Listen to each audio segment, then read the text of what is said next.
Good morning students.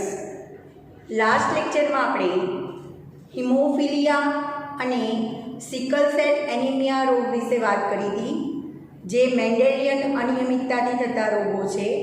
દૈહિક પ્રચ્છન્ન જનીનોને કારણે, દૈહિક રંગસૂત્રો પર આવેલા પ્રચ્છન્ન જનીનોના કારણે થતા રોગ છે. બરાબર. સિકલ સેલ એનિમિયામાં વાત કરી હતી કે આપણે હિમોગ્લોબિનની બીટા સાંકળમાં છઠ્ઠા ક્રમ પર ગ્લુટામિક એમિનો એસિડની જગ્યાએ વેલાઇન એમિનો એસિડ ગોઠવાય છે. તો એના કારણે જે હિમોગ્લોબિન જે રક્તકણ છે, રક્તકણનો દ્વિઅંતર ગોળાકાર છે, એ દ્વિઅંતર ગોળાકારના રક્તકણ તાણના કારણે દાંતરડા આકારના બની જાય છે અને એનિમિયાની તકલીફ થાય છે. એનિમિયાની તકલીફ એટલે એમાં ખાસ લક્ષણ છે થાક લાગવો, બરાબર, રક્ત સંબંધિત ખામી છે, એટલે શરીરના કોષોને પૂરતા પ્રમાણમાં ઓક્સિજન પ્રાપ્ત થતો નથી. હવે આપણે એવા જ એક રોગની વાત કરીએ, થેલેસેમિયા. તો આ ક્વેશ્ચન તમને 3 માર્ક્સમાં ક્વેશ્ચનમાં પૂછી શકાય, બરાબર, અને મોસ્ટ આઈએમપી ક્વેશ્ચન છે. થેલેસેમિયા તમને 3 માર્ક્સમાં પૂછી શકાય કે થેલેસેમિયા રોગ એટલે શું અને કઈ રીતે થાય છે, શેના કારણે છે, બરાબર. તો થેલેસેમિયા એ પણ એક આનુવંશિક રોગ છે. આનુવંશિક રોગ એટલે પિતૃઓમાં હોય તો એની સંતતિમાં ઉતરી આવે છે, અથવા પિતૃ એટલે કે માતા પિતા જો એ રોગના વાહક હોય તો એની સંતતિમાં ઉતરી આવે છે આ રોગ. એટલે રોગ થવાનું કારણ સંતતિ, જેના માતા પિતા છે એ રોગના વાહક હોય તો એની સંતતિમાં આ રોગ ઉતરી આવે છે. હવે થેલેસેમિયા આનુવંશિક રોગ છે, જનીન રિલેટેડ રોગ છે. તો એ શેના કારણે થાય છે? તો થેલેસેમિયા માટે જે રોગ માટેના જનીનો છે એ દૈહિક સંલગ્ન પ્રચ્છન્ન જનીનથી થતો રોગ છે. મતલબ કે તમને ખબર છે કે માનવમાં 23 રંગસૂત્ર આવેલા છે, જે પૈકીના 22 રંગસૂત્ર સ્ત્રી અને પુરુષ બંનેમાં સમાન છે, બરાબર છે, એને દૈહિક રંગસૂત્રો કહેવાય છે. જ્યારે 23મી જોડમાં સ્ત્રીમાં XX લિંગી રંગસૂત્ર છે, જ્યારે પુરુષમાં XY લિંગી રંગસૂત્ર છે. તો થેલેસેમિયા રોગ એ દૈહિક રંગસૂત્ર પર આવેલા પ્રચ્છન્ન જનીનથી થતો રોગ છે. ટૂંકમાં કહી શકાય કે માનવમાં જે દૈહિક રંગસૂત્રો છે એ દૈહિક રંગસૂત્રો ઉપર જે પ્રચ્છન્ન જનીનો આવેલા છે અને એ પ્રચ્છન્ન જનીનમાં ખામી સર્જાવાના કારણે આ થેલેસેમિયા રોગ થાય છે.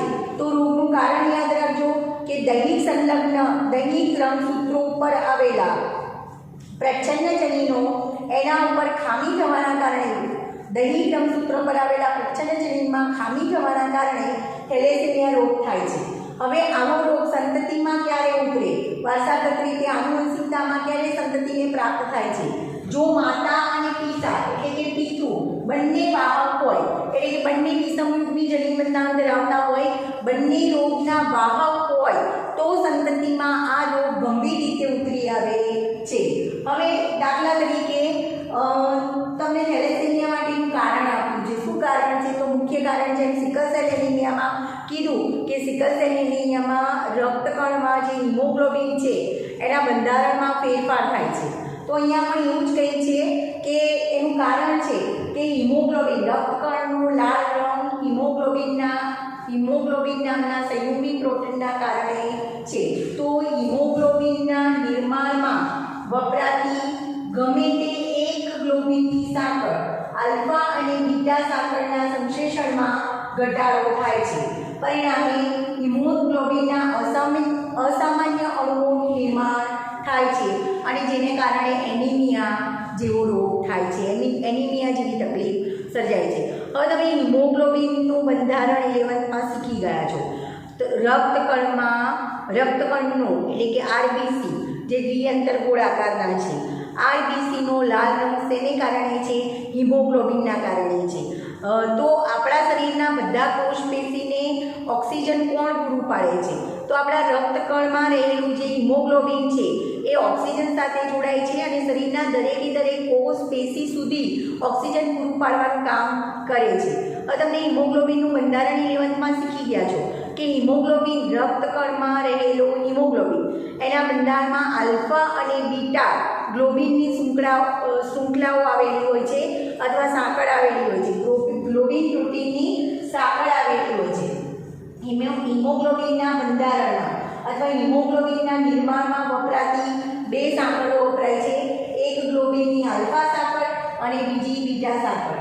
તો આ હિમોગ્લોબિનની જે આલ્ફા અને બીટા સાંકળો છે, હિમોગ્લોબિનના બંધારણમાં આવેલી બે સાંકળો આલ્ફા અને બીટા સાંકળો એના સંશ્લેષણમાં ઘટાડો થાય છે અને એના પરિણામે હિમોગ્લોબિનના જે અણુ સર્જાવા જોઈએ એવા અણુ સર્જાતા નથી, અસામાન્ય અણુ સર્જાય છે અને એના કારણે એનિમિયા રોગ થાય છે, જેને એનિમિયા જેવી તકલીફ થાય છે, જેને થેલેસેમિયા તરીકે ઓળખવામાં આવે છે.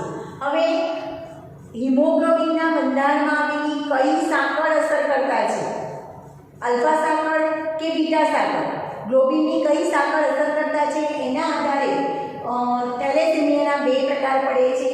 પહેલો પ્રકાર છે આલ્ફા થેલેસેમિયા અને બીજો પ્રકાર છે બીટા થેલેસેમિયા. તો પહેલા આપણે આલ્ફા થેલેસેમિયાની વાત કરીએ કે કોઈ વ્યક્તિને આલ્ફા થેલેસેમિયા પ્રકારનો રોગ છે તો એમાં શું થાય છે.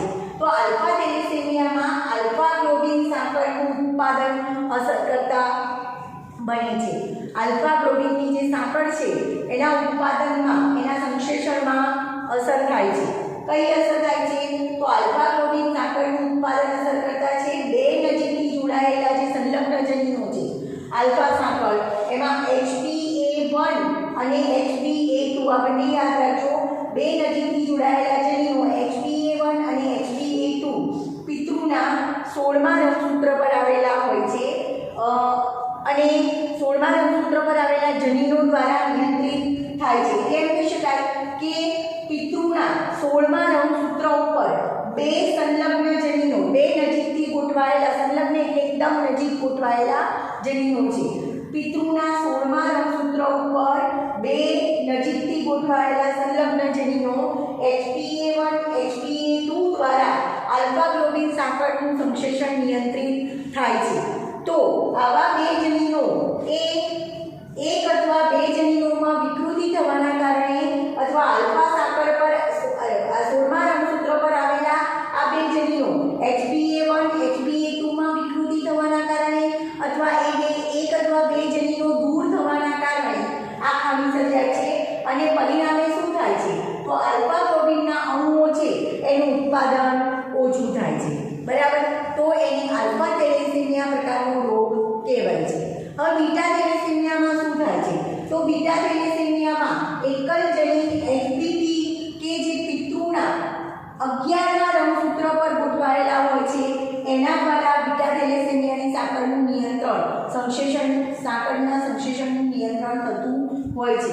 તો આ HBP જનીન એક અથવા બંને જનીનમાં વિકૃતિ સર્જાય અથવા તો દૂર થાય તો એના કારણે બીટા સાંકળમાં સંશ્લેષણમાં ઘટાડો થાય છે. બરાબર. તો થેલેસેમિયા અને એના કારણે જે બીટા સાંકળના સંશ્લેષણમાં ઘટાડો થાય તો એના કારણે જે ખામી સર્જાય એને બીટા થેલેસેમિયા તરીકે ઓળખવામાં આવે છે. આમ થેલેસેમિયાના બે પ્રકાર પાડેલા છે, આલ્ફા થેલેસેમિયા અને બીટા થેલેસેમિયા. થેલેસેમિયા એ સિકલ સેલ એનિમિયાથી થોડુંક અલગ છે.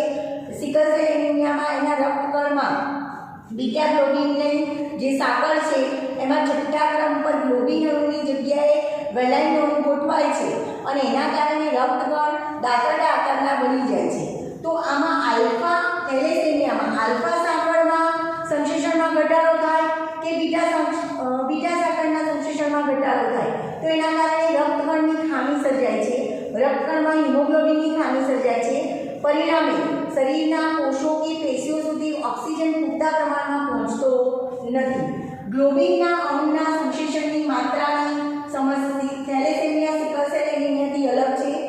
ગ્લોબિનના અણુના સંશ્લેષણની માત્રામાં સમસ્યા સર્જાય છે પહેલામાં અને બાદમાં ખોટી રીતે કાર્ય કરતા ગ્લોબિનના સંશ્લેષણની ગુણાત્મક સમસ્યા છે. હવે આ થેલેસેમિયામાં કઈ ખામી સર્જાય છે? આપણે કીધું એનિમિયા. તો એનિમિયાના કારણે શું થાય છે? હિમોગ્લોબિનમાં આલ્ફા સાંકળ અને બીટા સાંકળનું ઉત્પાદન ઓછું થાય છે. પરિણામે હિમોગ્લોબિનનું ઉત્પાદન ઓછું થાય છે. પરિણામે રક્તકણમાં ખામી સર્જાય છે અને એના કારણે એનિમિયા થાય છે. તો આપણા શરીરના બધા કોષ, પેશી કે અંગ સુધી ઓક્સિજન પૂરું પાડવાનું કામ રક્તકણમાં રહેલા હિમોગ્લોબિન કરે છે. હિમોગ્લોબિન પ્રોટીન છે એ શરીરના દરેક કોષ કે પેશી સુધી ઓક્સિજન પૂરો પાડે છે. પણ જો હિમોગ્લોબિનમાં જ ખામી સર્જાય તો શરીરના કોષ પેશી માંસપેશી સુધી ઓક્સિજન પૂરતા પ્રમાણમાં પહોંચતો નથી. એના કારણે ઘણી બધી ખામી સર્જાય છે, જેમ કે એનિમિયા થાય છે. તો એનિમિયા એ લોહી કે રક્ત સંબંધિત ખામી કહેવાય, જેમાં વધારે પડતો થાક લાગવો, બરાબર. થેલેસેમિયાના ચિહ્નો છે કે એનિમિયા થાય છે. હવે એનિમિયામાં ખાસ વધારે પડતો થાક લાગવો, કમજોરી લાગવી, શ્વાસ લેવામાં તકલીફ થવી. આ તમને ચિહ્નો આપેલા નથી, હું તમને સમજાવું છું કે એનિમિયા થેલેસેમિયા જેવી તકલીફમાં અથવા રોગમાં એનિમિયા થાય છે, રક્તકણ સંબંધિત ખામી સર્જાય છે. તો એનિમિયામાં થાક લાગવો, કમજોરી થવી, શ્વાસ લેવામાં તકલીફ થવી. બીજું ચિહ્નો છે કે પેશાબ છે વધારે પીળા રંગનો, વધારે ઘટ્ટો હોય. બીજું એક લક્ષણ છે હાડકાથી સંબંધિત ખામી સર્જાય છે, અને એના ખાસ કરીને ચહેરા સંબંધિત ખામી સર્જાય છે. હાડકામાં વિકૃતિ સર્જાય છે, અને એમાં ખાસ કરીને ચહેરામાં વિકૃતિ, ચહેરા સંબંધિત ખામી સર્જાય છે, અને ચહેરા ઉપર એની અસર દેખાય છે, અને બાળકની વૃદ્ધિ અને વિકાસ અટકે છે. તો આ બધા એનિમિયાના લક્ષણો છે. તો ફરી ધ્યાન રાખજો, થેલેસેમિયા અગત્યનો ઇમ્પોર્ટન્ટ ક્વેશ્ચન છે. થેલેસેમિયા કયા રંગસૂત્ર પર આવેલા કયા જનીનોની ખામીના કારણે થાય છે એ ખાસ તમારે સમજવાનું છે. તો થેલેસેમિયા રોગ એ દૈહિક સંલગ્ન પ્રચ્છન્ન જનીનથી થતો રોગ છે.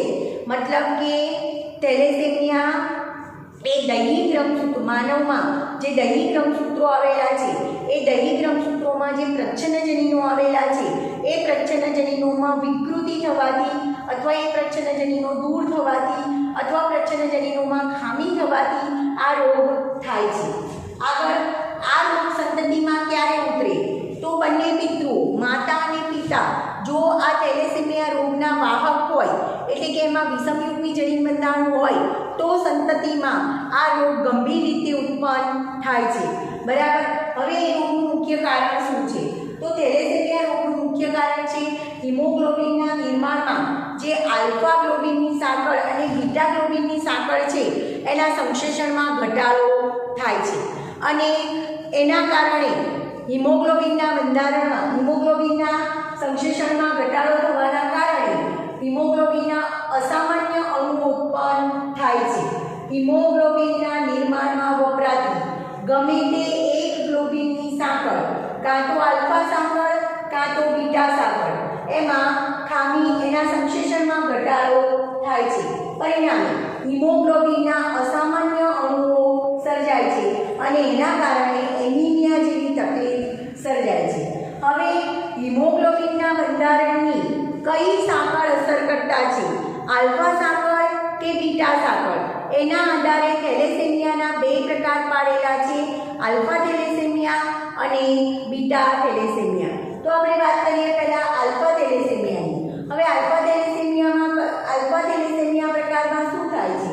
તો આલ્ફા ગ્લોબિન સાંકળનું ઉત્પાદન ઘટે છે, અસર કરતા છે, અથવા એમ કહી શકાય કે આલ્ફા સાંકળનું ઉત્પાદન ઘટે છે. એમાં આલ્ફા સાંકળના ઉત્પાદન કે સંશ્લેષણ માટે કોણ જવાબદાર છે? તો આલ્ફા સાંકળના સંશ્લેષણ માટે અથવા ઉત્પાદન માટે હિમોગ્લોબિનની આલ્ફા સાંકળના સંશ્લેષણ કે ઉત્પાદન માટે બે નજીકથી જોડાયેલા સંલગ્ન જનીનો, જે જનીનોના નામ છે HBA1 અને HBA2, જે પિતૃના 16મા રંગસૂત્ર પર આવેલા હોય છે. તો આ જનીનોમાં વિકૃતિ થવાના કારણે, એક અથવા બંને જનીનો એમાં વિકૃતિ થવાના કારણે, અથવા આ એક અથવા બે જનીનો દૂર થવાના કારણે આ તકલીફ સર્જાય છે. એટલે તમારે આલ્ફા થેલેસેમિયાનું કારણ યાદ રાખવાનું છે. આલ્ફા થેલેસેમિયામાં હિમોગ્લોબિનની આલ્ફા સાંકળનું ઉત્પાદન ઘટે છે, અથવા સંશ્લેષણ ઘટે છે. કેમ ઘટે છે? તો એનું રીઝન આપેલું છે પિતૃનું જે 16મો રંગસૂત્ર છે, 16મું રંગસૂત્ર એટલે કે દૈહિક રંગસૂત્ર, એ 16મા રંગસૂત્ર ઉપર પ્રચ્છન્ન જનીનો જે એકબીજા બે નજીકથી ગોઠવાયેલા સંલગ્ન પ્રચ્છન્ન જનીનો જે HBA1 અને HBA2 છે, આ બંને પ્રચ્છન્ન જનીનો જે 16મા રંગસૂત્ર પર આવેલા છે, જે આલ્ફા ગ્લોબિન સાંકળનું ના સંશ્લેષણનું નિયંત્રણ કરે છે. તો આ બંને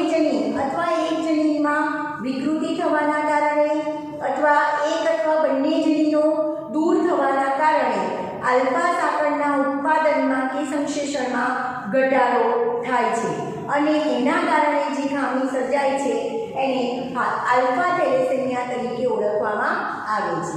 હવે આગળ આપણે બીજો પ્રકાર એની વાત કરીએ તો બીજો પ્રકાર છે બીટા થેલેસેમિયા. તો બીટા થેલેસેમિયા કોને કહેવાય? બીટા થેલેસેમિયા માટે કોણ જવાબદાર છે? બીટા થેલેસેમિયા એટલે શું? તો બીટા થેલેસેમિયા એટલે હિમોગ્લોબિનના બંધારણમાં આવેલી બીટા સાંકળ અથવા તો જે બીટા શૃંખલા છે એના સંશ્લેષણમાં ઘટાડો થાય તો એને બીટા થેલેસેમિયા તરીકે ઓળખવામાં આવે છે. આ બીટા થેલેસેમિયામાં કઈ ખામી સર્જાય છે? તો બીટા થેલેસેમિયામાં બીટા સાંકળનું હિમોગ્લોબિનની બીટા સાંકળનું સંશ્લેષણ કરતો જનીન છે HBB કે જે પિતૃના 11મા એટલે કે દૈહિક ક્રમસૂત્રો પર આવેલો છે. 11મા ક્રમના દૈહિક ક્રમસૂત્ર પર આવેલો છે. HBB એ 11મા દૈહિક ક્રમસૂત્ર પર આવેલો છે. આ જનીન છે પ્રચ્છન્ન જનીન છે જે બીટા સાંકળના સંશ્લેષણનું નિયંત્રણ કરે છે. તો આ એક જનીન અથવા બે જનીનમાં ખામી સર્જાવાના કારણે, વિકૃતિ થવાના કારણે અથવા તો આ જનીન દૂર થવાના કારણે હિમોગ્લોબિનની બીટા સાંકળનું ઉત્પાદન અથવા સંશ્લેષણ અસર કરતા બને છે. બીટા સાંકળનું સંશ્લેષણ ઘટે છે અને એના કારણે જો જે થેલેસેમિયા થાય છે એને બીટા થેલેસેમિયા તરીકે ઓળખવામાં આવે છે.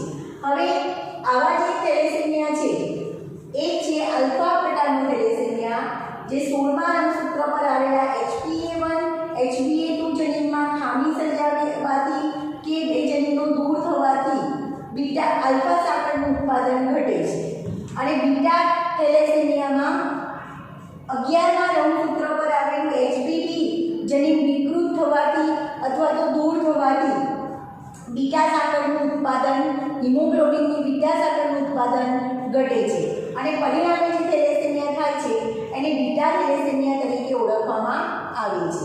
બરાબર. થેલેસેમિયા એ સિકલ સેલ એનિમિયાથી અલગ છે. બંને રોગ આનુવંશિક છે, દૈહિક પ્રચ્છન્ન જનીનોના કારણે થાય છે. બરાબર. બંને રક્ત સંબંધિત રોગ છે. સિકલ સેલ એનિમિયામાં રક્તકણમાં હિમોગ્લોબિનમાં બીટા સાંકળમાં 6થા ક્રમ પર આવેલા જે ગ્લુટામિક એસિડ છે એની જગ્યાએ વેલાઇન એમિનો એસિડ ગોઠવાઈ જાય છે. એના કારણે રક્તકણનો આકાર દ્વિઅંતરગોળના જગ્યાએ દાંતરડા આકારનો બને છે અને એના કારણે એનિમિયા થાય છે. જ્યારે થેલેસેમિયામાં હિમોગ્લોબિનના આલ્ફા અને બીટા સાંકળમાં સંશ્લેષણમાં ઘટાડો થવાથી હિમોગ્લોબિનના અસામાન્ય અણુઓ ઉત્પન્ન થાય છે. અસામાન્ય અણુઓ એટલે નોર્મલ નહીં. બરાબર.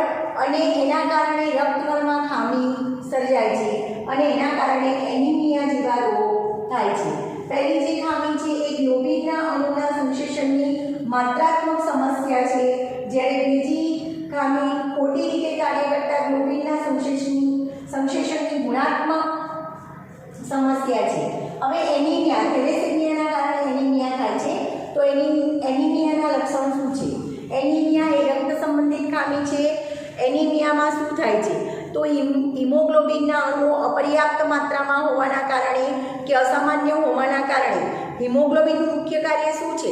તો હિમોગ્લોબિન એ વાતાવરણમાંથી જે આપણે ઓક્સિજન લઈએ છીએ એ ઓક્સિજન સાથે જોડાય છે અને શરીરના દરેક કોષ, પેશી કે અંગ સુધી ઓક્સિજન પૂરો પહોંચાડે છે.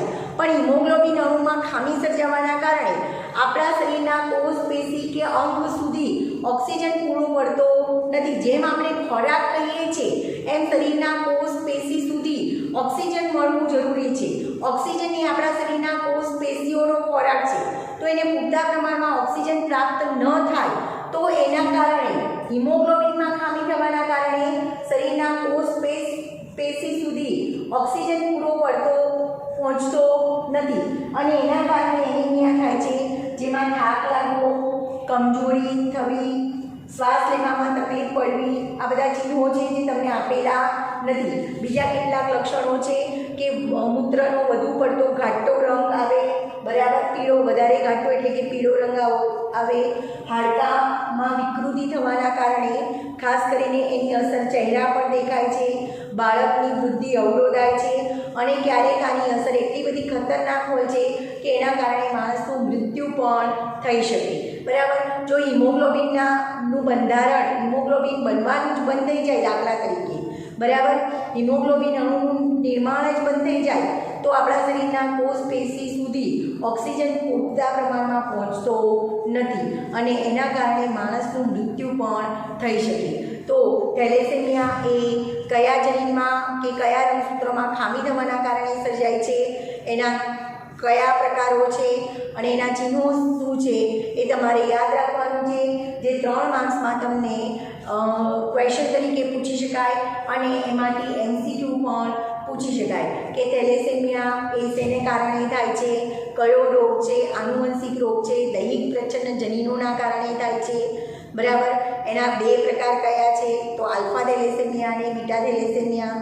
આલ્ફા થેલેસેમિયામાં શું થાય છે, કઈ ખામી સર્જાય છે, બરાબર, તો એમાં HbA1 HbA2 જનીનોમાં ખામી સર્જાય છે. બીટા થેલેસેમિયામાં 11મા રંગસૂત્ર પર આવેલા HBB જનીનો જે બીટા સાંકળનું નિયંત્રણ કરે છે એમાં ખામી સર્જાય છે. આલ્ફા થેલેસેમિયામાં 16મા રંગસૂત્ર પર આવેલા જનીનો HbA1 HbA2 જે આલ્ફા સાંકળનું નિયંત્રણ કરે છે એમાં ખામી સર્જાય છે અને એના કારણે આ રોગ થાય છે. તો આ બધા જ પોઈન્ટ તમારે યાદ રાખવાના છે અને બધા જ પોઈન્ટ તમારે થેલેસેમિયા જો થિયરી પૂછાય તો એમાં તમારે બધા જ પોઈન્ટનો ઉલ્લેખ કરવો જરૂરી છે. થેલેસેમિયા રોગ વિશે વાત કરી હતી. થેલેસેમિયામાં આપણે વાત કરી હતી કે રક્તકણમાં રહેલા હિમોગ્લોબિન અણુમાં આલ્ફા અને બીટા સાંકળમાં સંશ્લેષણમાં ઘટાડો થવાના કારણે હિમોગ્લોબિનના અસામાન્ય અણુઓ ઉત્પન્ન થાય છે અને એના કારણે થેલેસેમિયા પ્રકારનો રોગ થાય છે. થેલેસેમિયામાં ખાસ કરીને એનિમિયા જેવા ચિહ્નો, એનિમિયા જેવી તકલીફ સર્જાય છે જેમાં લોહીની ખામી સર્જાય છે, બરાબર. અને થેલેસેમિયાના 2 પ્રકારની આપણે વાત કરી હતી, આલ્ફા થેલેસેમિયા અને બીટા થેલેસેમિયા. હવે આગળ આપણે બીજા રોગની વાત કરીએ તો બીજો રોગ છે, બીજા કેટલાક રોગ છે જે આનુવંશિક છે, જેને જન્મજાત ચયાપચયની ખામીથી થતા રોગ કહેવાય. ટૂંકમાં ચયાપચયની ખામીઓમાં જનીનોમાં ફેરફાર થવાના કારણે ચયાપચયની ખામીઓ સર્જાય છે.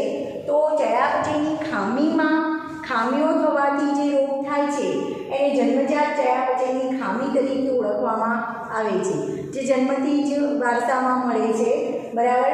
તો આવા 3 રોગો પૈકી આવા 3 રોગો આપ્યા છે જન્મજાત ચયાપચયની ખામી, એ પૈકી 3 રોગ આપેલા છે, ફિનાઇલકીટોન્યુરિયા, આલ્કેપ્ટોન્યુરિયા અને અવર્ણતા.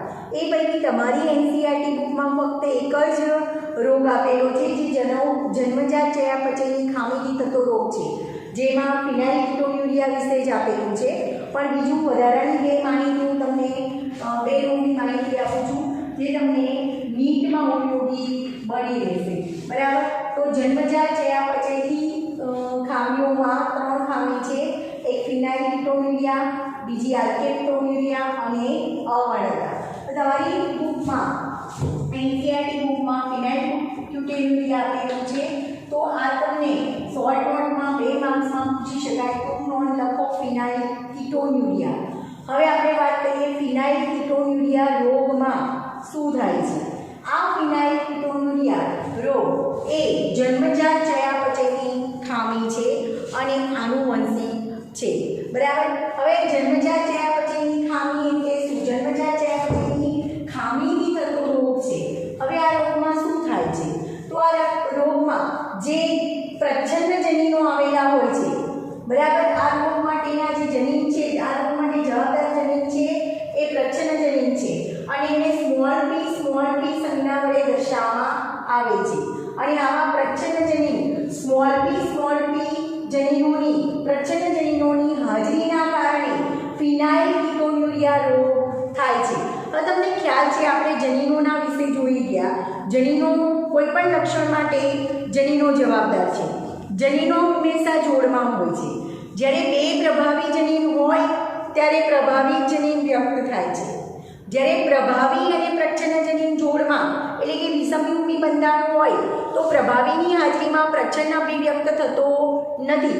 તો પ્રચ્છન્ન અભિવ્યક્તિ પોતાની અભિવ્યક્તિ ક્યારે દર્શાવે? જ્યારે બે પ્રચ્છન્નજનીનો સમયુગ્મી સ્થિતિમાં આવેલા હોય ત્યારે પ્રચ્છન્નજનીન પોતાની અભિવ્યક્તિ દર્શાવે છે. તો ફિનાઇલકીટોન્યુરિયા રોગમાં પણ એવું જ છે. આ એક જન્મજાત ચયાપચયની ખામી છે જે સ્મોલ પી નામના પ્રચ્છન્નજનીનોની હાજરીના કારણે આ રોગ થાય છે. હવે આ સ્મોલ પી પ્રચ્છન્નજનીનો છે જે આ ફિનાઇલકીટોન્યુરિયા રોગ માટે જવાબદાર છે. તો એના કારણે શું થાય છે? તો પ્રચ્છન્નજનીન સ્મોલ પી જનીનોની હાજરીના કારણે આપણા શરીરમાં ફિનાઇલએલેનિન હાઇડ્રોક્સિલેઝ ઉત્સેચક ઉત્પન્ન થતો નથી. મોસ્ટ ટાઈમથી MCQમાં પૂછી શકાય. તો યાદ રાખજો કે ફિનાઇલકીટોન્યુરિયા રોગમાં શું થાય છે? ફિનાઇલકીટોન્યુરિયા રોગમાં પ્રચ્છન્નજનીન સ્મોલ પી હાજર હોય છે અને એના કારણે ફિનાઇલએલેનિન હાઇડ્રોક્સિલેઝ ઉત્સેચક ઉત્પન્ન થતો નથી. હવે તમને એમ થશે કે આ ઉત્સેચકનું કાર્ય આપણા શરીરમાં શું છે? તો ફિનાઇલએલેનિન હાઇડ્રોક્સિલેઝ ઉત્સેચક એની ગેરહાજરીને લીધે આપણા શરીરમાં રુધિરમાં ફિનાઇલએલેનિનનું ટાયરોસિનમાં રૂપાંતરણ થતું નથી. ફિનાઇલએલેનિન ટાયરોસિનમાં રૂપાંતરિત થતો નથી. આ ઉત્સેચકની ગેરહાજરીને લીધે ફિનાઇલએલેનિન ટાયરોસિનમાં રૂપાંતરિત થતો નથી. પરિણામે ફિનાઇલએલેનિન અને એના વ્યુત્પન્નો લોહીમાં, રક્તમાં, રુધિરમાં જમા થાય છે અને આવો વધારાનો ફિનાઇલએલેનિન એ મૂત્ર દ્વારા ઉત્સર્જિત થાય છે અને આ ફિનાઇલએલેનિન એ શરીર માટે હાનિકારક ગણાય છે. બરાબર. તો આ ફિનાઇલકીટોન્યુરિયા રોગ વિશે યાદ રાખજો. ખાસ કરીને ફિનાઇલકીટોન્યુરિયા રોગ એ જન્મજાત ચયાપચયની ખામી છે. પ્રચ્છન્નજનીનોના કારણે થાય છે. સ્મોલ પી નામના પ્રચ્છન્નજનીનોની હાજરીના કારણે ફિનાઇલકીટોન્યુરિયા રોગ થાય છે. આ જનીનોની હાજરીના કારણે આપણા શરીરમાં ફિનાઇલએલેનિન હાઇડ્રોક્સિલેઝ ઉત્સેચક ઉત્પન્ન થતો નથી. આ ઉત્સેચક શું કાર્ય કરે છે? ફિનાઇલએલેનિન હાઇડ્રોક્સિલેઝ ઉત્સેચક એ રુધિરમાં રહેલા ફિનાઇલએલેનિનનું ટાયરોસિનમાં રૂપાંતરણ કરે છે. પણ ફિનાઇલએલેનિન હાઇડ્રોક્સિલેઝ ઉત્સેચક ગેરહાજર હોવાના લીધે ફિનાઇલએલેનિન ટાયરોસિનમાં રૂપાંતરિત થતો નથી. પરિણામે ફિનાઇલએલેનિન અને તેના વ્યુત્પન્નો રુધિરમાં જમા થાય છે, લોહીમાં જમા થાય છે અને એના કારણે માનવને નુકસાન થાય છે અને વધારાનો ફિનાઇલએલેનિન એ મૂત્ર દ્વારા ઉત્સર્જિત થાય છે. હવે આવા એક બીજા જ રોગની વાત કરીએ તો બીજો રોગ છે આલ્કેપ્ટોન્યુરિયા.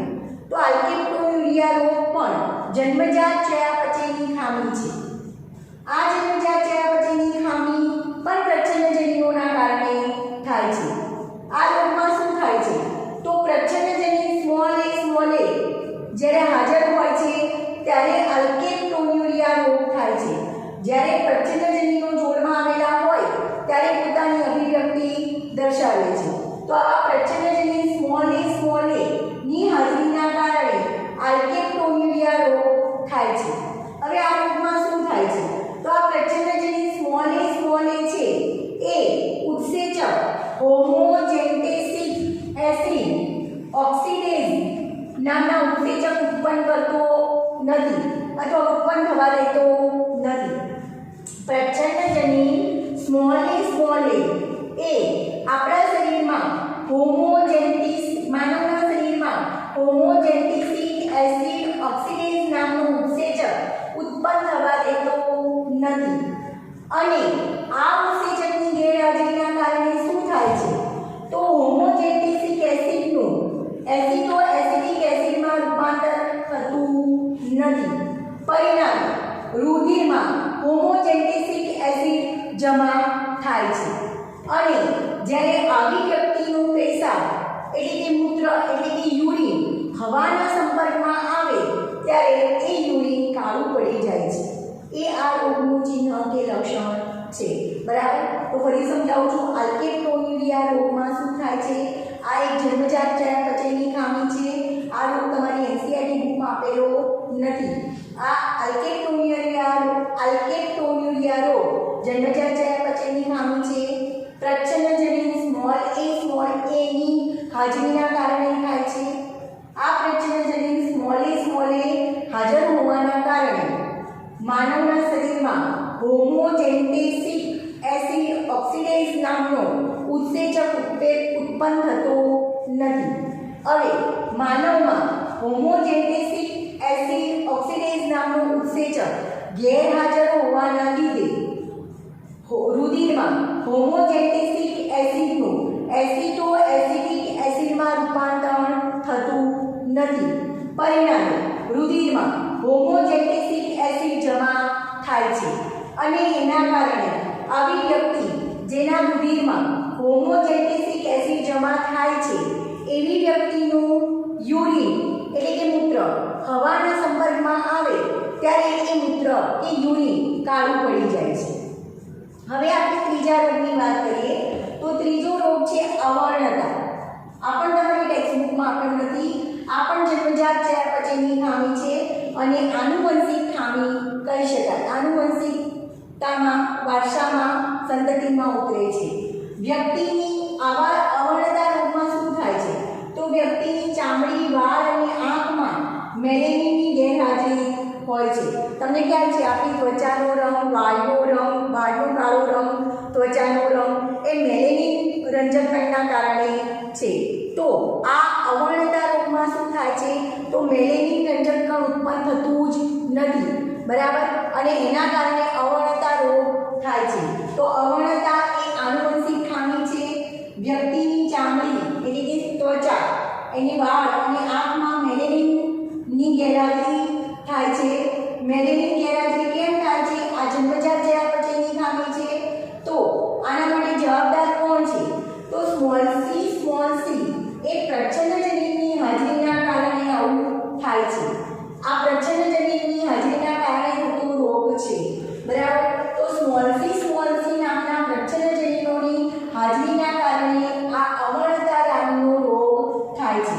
આ સ્મોલ સી પ્રચ્છન્નજનીનો હાજરી હોવાના કારણે માનવમાં ટાયરોસિનેઝ નામનો ઉત્સેચક ઉત્પન્ન થતો નથી. આ ટાયરોસિનેઝ ઉત્સેચકનું માનવમાં કાર્ય શું છે? ટાયરોસિનેઝ ઉત્સેચકનું કાર્ય છે માનવમાં ટાયરોસિનનું મેલેનિન કણમાં રૂપાંતર કરવાનું છે. પણ આ સ્મોલ સી પ્રચ્છન્નજનીનની હાજરીના કારણે ટાયરોસિનેઝ ઉત્સેચક ઉત્પન્ન થતું નથી અને ટાયરોસિનેઝની ગેરહાજરીના કારણે ટાયરોસિનનું મેલેનિન કણમાં રૂપાંતર થતું નથી. પરિણામે વ્યક્તિની ચામડી, વાળ અને આંખમાં મેલેનિનની ગેરહાજરી હોય છે. બરાબર, પરિણામે વાળ કેવા રંગના હોય? સફેદ રંગના હોય. ચામડી પણ કેવી? સફેદ હોય છે. મેલેનિન ગણ વગરની જે ચામડી હોય એવી હોય છે.